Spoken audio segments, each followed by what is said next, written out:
주영진의 뉴스 브리핑 본격적으로 시작을 해보도록 하겠습니다. 북미 정상회담, 북한이 무산 가능성까지 시사하고 있지만 정말 그렇게 무산시킬 가능성은 아직은 별로 없다. 이런 분석이 많이 나오고 있는데요. 홍준표 자유한국당 대표가 도널드 트럼프 미국 대통령에게 공개 서한을 보냈다면서 그 편지의 내용을 공개했습니다. 먼저 홍준표 대표의 이야기부터 들어볼까요? 미국 정상회담에 대한 우리 자유한국당의 입장을 밝히고 미국 정부에 전달할 우리 당의 요구사항들을 국민 여러분들께 설명드리려고 합니다. 북한의 태도가 여전하기 때문에 낙관적 기대만으로 이번 미국 정상회담을 바라보기가 어려웠습니다. 11월 중간선거를 앞둔 미국의 정치적 상황과 우리 지방선거를 하루 앞두고 미국 정상회담이 열리는 점을 생각하면 우려스러운 측면이 있을 수밖에 없습니다. 자세한 내용 SBS의 윤춘호 논설실장과 알아보도록 하겠습니다. 어서 오십시오. 네, 안녕하십니까. 홍준표 대표 일단 편지에 뭐라고 썼습니까? 일단 한 7가지 정도를 요구를 했는데요. 7개요. 네, 예. 첫째는 이제 북핵 문제 관련해서는 이른바 PVID 원칙, 그러니까 영구적이고 검증 가능하고 그다음에 불가역적인 그러한 북한의 비핵화를 요구를 했고, 예. 그다음에 완전하게 비핵화가 확인된 이후에야 보상을 해둔다. 그 전에 주고받기식의 그런 보상을 해서는 안 된다고 하는 입장. 그다음에 주한미군 철수 문제 또는 감축 문제가 북미 정상회담에서 논의되어서는 안 된다고 하는 것. 그다음에 한반도 비핵화라는 말 대신에 북한 비핵화라는 말을 쓰자라고 하는 이런 이야기를 했고요. 이것 외에도 북핵 문제 이외에도 북한의 범죄 문제랄지, 그다음에 북한의 인권 문제 이런 것들도 같이 논의돼야 한다는 입장을 밝혔습니다. 그러면 조금 전에 말씀해주신 홍준표 대표의 서한 그 내용 보면은 비핵화가 완료된 후에 보상해라. 이건 말 그대로 이해가 되는데 주한미군 감축과 철수 협상이 의제에 오르는 거 반대하고 한반도 비핵화 대신에 북한 비핵화라는 표현을 써달라. 이건 어떤 뜻입니까? 일단은 이렇게 봐야 될 것 같아요. 주한미군 문제 관련해서 이른바 보수층의 의견이라는 게 있지 않겠습니까? 남북 간의 화해 무드, 그다음에 북미 간의 평화협정 체결, 이런 것들을 통해서 주한미군의 존재 위상이 약화되거나 또는 철수되는 문제, 그다음 이런 문제가 또 트럼프 대통령이 이전부터 어떤 자신의 정치적 소신처럼 여러 차례 이야기를 하지 않았어요? 이런 점에 대한 보수층의 우려 같은 것을 담은 그러한 목소리라고 생각이 들고요.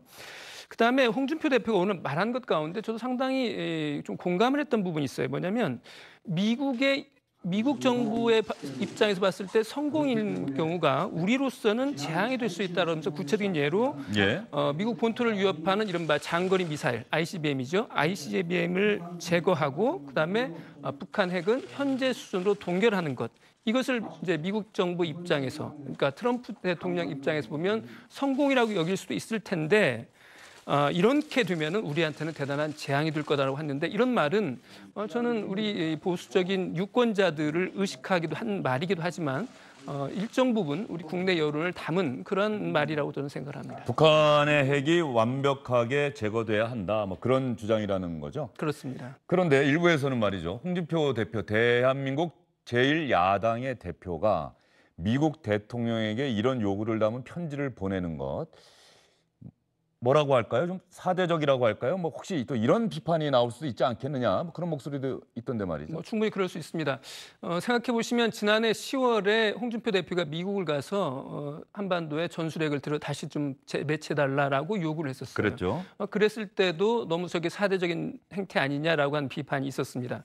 그런 비판이 일부 일리가 있는 것도 사실이고요. 그렇지만은 이런 큰 이벤트가 있을 때 야당의 대표로서 저는 일정 부분 발언할 수 있는 내용이라고 봅니다. 보는데 다만 이 부분이 국민적인 좀 설득력을 갖기 위해서는 오늘 이제 말했던 것 중에 보면은 이제 북핵 그런 이슈 이외에도 북한 인권 문제랄지 북한의 경제 개방 문제랄지, 그러니까 북핵과는 직접 연관되지 않은 북한 일반에 관한 이야기까지 포함이 돼 있어서 좀 초점을 좀 더 맞춰서 이야기를 했더라면 좋지 않았을까 하는 생각을 해봤습니다. 예, 홍준표 자유한국당 대표가 북미 정상회담을 앞두고 미국의 트럼프 대통령에게 공개 서한을 보냈다. 자유한국당의 주장을 담은 그런 편지를 보냈다는 겁니다. 북미 정상회담과 관련해서 북미 정상회담에서 너무 미국 입장에서만 이 사안을 바라보지 말아달라. 대한민국의 입장을 고려해달라는 홍준표 대표의 편지 내용. 이것과 관련해서 민주당, 여당인 민주당 추미애 대표는 또 어떤 이야기들을 했는지 한번 들어볼까요? 어떤 누구는 하필 지방선거 하루 앞두고 북미 정상회담 열리는 것은 그만큼 어떻게 사정한 것 아니냐 이렇게 이야기를 합니다. 전 세계가 한반도의 평화를 바라는데 이것을 정쟁거리로 삼고 시기 질투하고 날짜가 왜 하필 선거 하루 전이냐 그렇게 소심하게 굴어서야 말이 되겠습니까 여러분? 추미애 대표가 어제 지방선거 출마자들 필승 결의대회에서 아마 했던 얘기 같은데 사실은 지방선거 전날 북미 정상회담 날짜가 잡히면서 자유한국당은 좀 불편한 심기를 드러내긴 했었죠. 불편할 수밖에 예. 없죠. 만약에 6월 12일 날 북미 정상회담의 결과가 아주 좋게 나온다 그러면 6월 13일 바로 다음 날 투표 아니에요? 예. 그러면 그 투표 결과가 자유한국당 입장에서 볼 때는 재앙과 같은 그런 결과가 나올 수도 있다고 우려할 만합니다. 그런데 또 그렇기 때문에 이제 홍준표 대표가 문재인 대통령이 북한에 6월 12일 날 하자고 애걸했다라고 하는 그런 표현까지 쓰기도 하지 않았어요? 그 확인된 얘기는 아니죠? 그렇습니다. 예. 그런데 이제 이러한 것들에 대해서 이제 어제 추미애 대표가 한 말이 그렇게 소심하게 굴어서야 되겠느냐. 이게 전 민족적인, 전 세계적인 이슈인데 그것을 선거 전에 유불리만으로 생각하는 게 그게 말이 되느냐라는 취지로 그렇게 이제 이야기를 한 거죠. 예.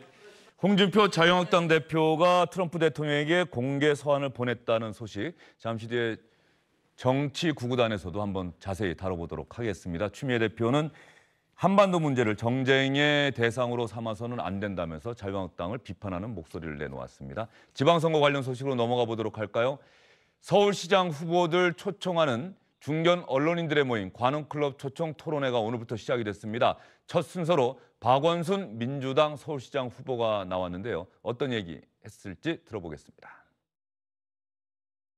제 마음대로 할 수 있는 일이 아니니까요.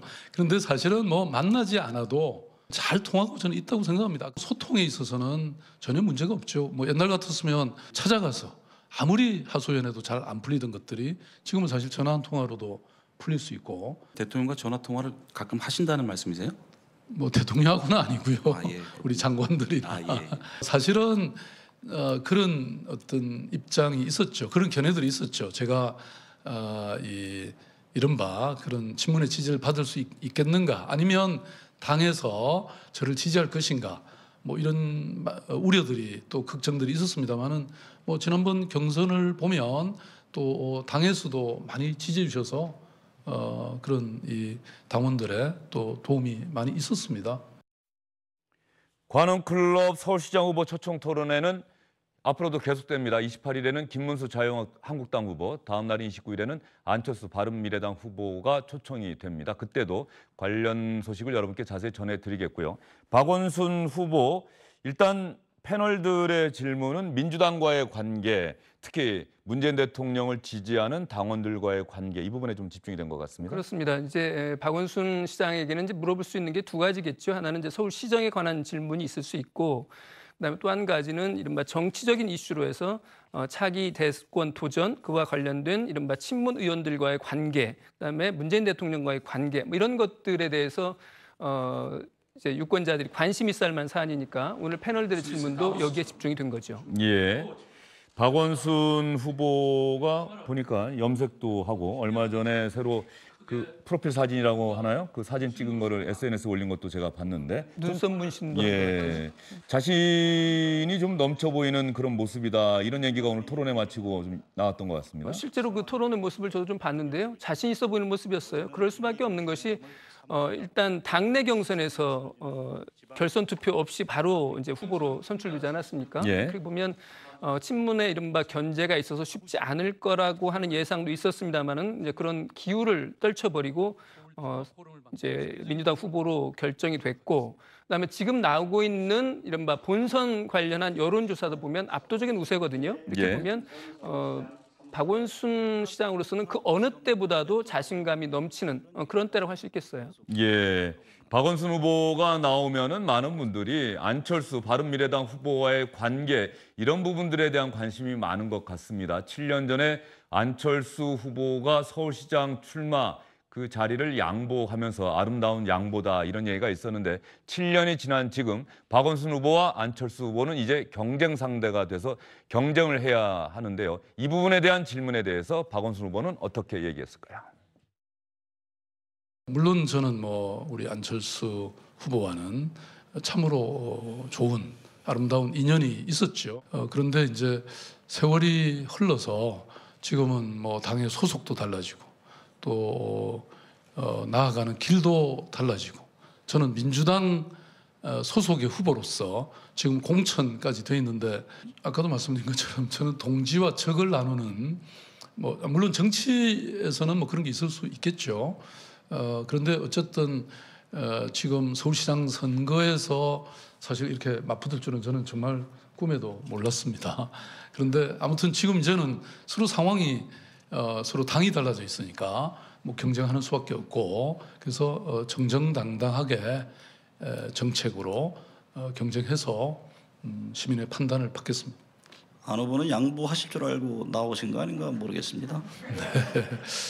그럼 그 정치에서는 상식이 서로 다른 당끼리도 그렇게 막 양보하고 그러나요? 저는 늘 그렇게 생각합니다. 누구와 물론 구체적으로는 경쟁하게 되지만 저는 그런 것보다는 오히려 자신과의 경쟁이다. 구체적으로는 경쟁이 될 수 있다고 말씀드렸지만 제가 중요하게 생각하는 것은 경쟁 후보라기보다는 제 자신이라는 것이죠. 경쟁 후보보다는 중요한 것은 제 자신이다. 이것도 또 자신감의 표현인 것 같습니다. 그렇습니다. 항상 자기 자신에 대해서 확고한 믿음을 갖고 있을 때 하는 말이 저 말 아니겠어요? 자신의 라이벌은 오직 자기뿐이다라고 하는 저 말이에요. 예, 운동 선수들도 저 얘기 참 많이 하지 않습니까? 올림픽이나 월드컵 같은 큰 경기 앞두고 있는 상황에서 인터뷰할 때 물어보면은 제 자신과의 싸움이 가장 중요하다고 생각합니다. 이런 얘기 하는데 말이죠. 금메달이 무력한 선수들이 그렇게 말을 하죠. 예, 알겠습니다. 박원순 민주당 서울시장 후보의 관훈클럽 초청 토론 소식 여러분께 간단히 전해드렸고요. 이것과 관련해서 오늘 주목할 만한 발언이 나왔습니다. 김문수 자유한국당 후보가 안철수 바른미래당 후보와 단일화 가능성을 언급했다. 일부 언론에서는 이렇게까지 분석을 했는데 어떤 얘기인지 한번 들어보고 이야기를 해보도록 하겠습니다. 그분은 박원순 시장을 만든 산모입니다. 저하고 계속 단일화를 하라고 하는데 저는 우리 둘 사이에는 어떤 유유상종이라는 유유가 아닌데 유유는 박안이 유유인데 자꾸 안김을 이렇게 같이 하라 이렇게 하는 게 조금 저는 좀 이해가 안 돼요. 안철수 후보도 본인이 정치적 소신과 입장을 분명히 자유민주주의 시장경제, 자유기업, 자유언론, 자유로운 신앙과 자유로운 정당활동 이런 거에 대한 그 신념이 확실히 확립이 된다면 저는 동지로 생각하고 같이 하겠습니다. 김문수 후보 얘기 어떻게 해석을 해야 됩니까? 지금 이제 2위와 3위 경쟁을 하고 있는 거 아니겠어요? 안철수 후보하고. 그리고 또 이제 1위를 달리고 있다고 인정받고 있는 박원순 후보와는 상당한 지지 격차가 나니까 어쨌든 이 싸움이 좀 되려면 2위와 3위가 합쳐야 되는 것 아니냐라고 하는 그런 이야기들하고 나오고 있는 판에 안철수 후보가 보수적 가치를 확고히 드러낸다고 그러면은 같이 할 수 있다 이런 뜻이니까요. 어쨌든 안철수, 김문수 두 사람의 이른바 단일화 가능성에 물꼬를 여는 그런 발언이라고 할 수 있겠어요. 안철수 후보 측 반응이 나왔습니다. 택도 없다는 그런 반응입니다. 지금 자유한국당이 지금 제1야당으로서 역할을 전혀 못하고 있고 자신이 실질적인 어떤 보수의 대표 선수, 중도 보수의 대표 선수의 위상을 확고히 하고 있기 때문에 저 말에 무게를 둘 필요가 없다는 거긴 한데요. 지금 이제 투표가 한 4주 정도 남았죠. 그래서 이 선거 과정에서 앞으로 여론의 흐름을 보면서 저 부분이 좀 더 발전되어 나갈 가능성도 저는 있다고 봅니다. 예, 안철수 후보가 손학규 선대위원장인가요? 손학규 전 대표와 함께 유세를 하는 그림이 유세라기보다는 시민들을 만나서 인사를 하는 그런 그림들이 나오고 있습니다. 서울시장 선거 구도 앞으로 어떻게 변화해 나갈지 계속해서 관심을 갖고 여러분께 전해드리도록 하겠습니다. 마지막 소식은요. 민주당 이제 20대 국회 전반기가 이번 달이면 모두 끝납니다. 20대 국회 후반기를 이끌어갈 국회의장 후보를 민주당에서 선출을 했습니다. 6선의 문희상 의원이 선출됐습니다. 국회는 민주주의의 꽃입니다. 국회의 두 축인 여와 야가 상생해야 합니다. 건강한 파트너로서 협력하고 건전한 라이벌로서 견제해야 합니다. 지금처럼 서로를 타도의 대상으로 삼고 상대방을 배려하거나 역지사지하기는커녕 죽기살기로 싸움만 한다면 공멸의 정치가 기다리고 있을 뿐입니다. 국민의 신뢰 속에 다시 서는 국회, 반드시 이걸 이룩하는데 작은 첫걸음으로서 제가 제일 앞장서겠습니다. 민주당 국회의장 후보가 됐다고 해서 바로 국회의장이 된다 이렇게 볼 수는 없죠?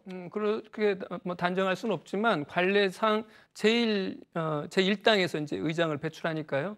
한 8분 능선 정도까지는 문희상 의원이 국회의장이라고 하는 어떤 자리에 올라와 있다 이렇게 봐도 될 것 같아요. 조금 전에 인사말 보면은 상당히 여야 상생의 정치를 강조했습니다. 문희상 의원 사실 그동안 정치 이력을 보더라도 상대당, 다른 정당과의 어떤 협력이라고나 할까요? 이런 부분을 상당히 강조해 왔던 정치인이기도 하죠. 그렇습니다. 당 내에서뿐만 아니고 지금 자유한국당에 있는 중진 의원들과도 말이 통하는 그런 여야를 넘나드는 그런 대표적인 대화주의자라고 그럴까요? 의회주의자라고 그럴까요? 그러한 이미지를 구축해본 의원이고요. 그런 점에서 보면 문희상 의원에 대한 거부감이 저는 지금 야당에서도 그렇게 크지 않을 것 같아요. 예, 현직 장관들 김영춘 장관, 김현미 장관, 민주당 의원이기도 합니다. 장관들도 다 참석을 해서 투표를 했군요. 문희상 의원이 외모와 달리 본인 입으로 험상궂게 생겼지만 많은 기자들이 그 봉숭아 학당이라고 해서 문희상 의원 찾아가서 전국 현안에 대해서 설명도 듣고 이랬던, 그래서 상당히 이 전국을 보는 눈이 정확한 정치인이다, 또 이런 평가도 받았었고요. 그렇습니다. 대단한 전략가이고 이론가죠. 주영진 앵커도 그런 경험이 있으시겠지만은 문희상 의원 방에 가서 이야기를 쫙 들으면 전국이 훤하게 눈앞에 보이는 그런 느낌들을 일선 취재 기자들은 누구나 다 한 번씩 갖고 있을 거예요. 그렇게 보면 문희상 의장 후보가 이제 강조를 한 것이 이번 후반기 국회는 못 봐도 이제는 국회 계절이 될 것이다. 그다음에 촛불혁명의 제도화 이러기 위해서는 국회 힘이 무엇보다 필요하고 여야 간의 협치가 대단히 중요하다고 강조를 하고 있습니다. 앞으로 문희상 의장 후보의 어떤 행보가 더 관심을 끄는 이유가 이런 데 있다고 봐야겠죠. 네, 노무현 정부의 초대 청와대 비서실장을 했던 문희상 의원이 문재인 정부 들어서서 20대 국회 후반기 여당의 국회의장 후보로 선출됐다는 소식까지 여러분께 전해드렸습니다. 윤춘호 시장 수고하셨습니다.